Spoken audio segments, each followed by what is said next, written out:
శ్లోకము 21 అవ్యక్తోక్షర ఇత్యుక్తః తమాహుః పరమాం గతిం యం ప్రాప్యేన నివర్తంతే తద్ధామ పరమం మమ. ఏ స్థితిని అయితే అవ్యక్తము, కనిపించనిది అని, నాశనం లేనిది అని పిలుస్తారో, దేనినైతే అత్యున్నత గమ్యం అని అంటారో, దేనిని పొందిన తర్వాత మనిషి మళ్లీ ఈ సంసార బంధంలోకి తిరిగి రాడో అదే నా పరమధామము.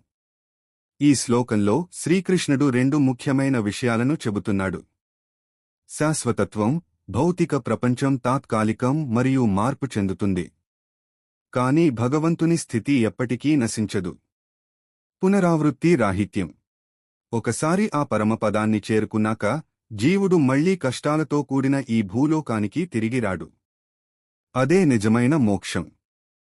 శ్లోకము 22 పురుషః స పరః పార్థ భక్త్యా లభ్యస్త్వనన్యయ యస్యాంతః స్థాని భూతానియేన సర్వమిదం తతం.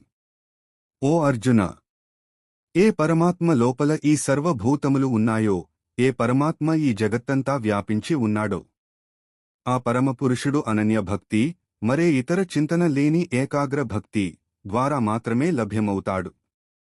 ఈ శ్లోకంలో రెండు ప్రధానాంశాలు ఉన్నాయి.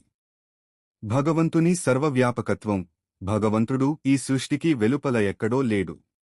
ఆయనలోనే సమస్త ప్రాణులు ఉన్నాయి. యస్యాంతః స్థాని, అలాగే ఆయన ఈ ప్రపంచమంతా నిండి ఉన్నాడు. ఏన సర్వమిదం తతం.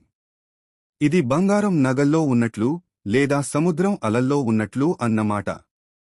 అనన్య భక్తి. భగవంతుడిని చేరుకోవడానికి మంత్రతంత్రాల కంటే కేవలం ఆయననే నమ్ముకుని చేసే నిశ్చలమైన భక్తే ప్రధాన మార్గం.